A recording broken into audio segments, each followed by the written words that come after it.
Pinaattilättyä puolukkahilloa. Tai puolukoita, ai. Maistuis varmaan sinulle. Ei vittu, ei saata, ei vittu. Ei vittu, hyi vittu.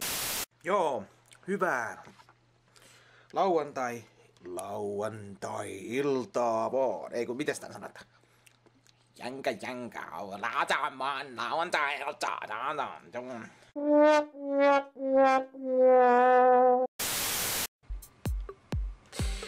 Tämmönen, että Ari tuli kesken välitulin opettajat Toruen luo ja kertoi valittaen mun keskijalkani on kipeä. Haluaako opettaja katsoa sitä?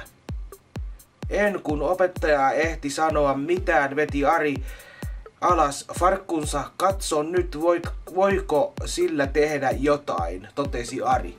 Ja osoitti naarmuttunutta polveaan. Ihan. Näin, hyvä. Joo, ja laitetaan terkkuja tästä nyt vielä semmoiselle henkilölle kuin Jukka-Pekka Kallioinen, joo. Ja sitten jollekin Lempäälän läskille. Siinä oli 2 näitä nyt, ja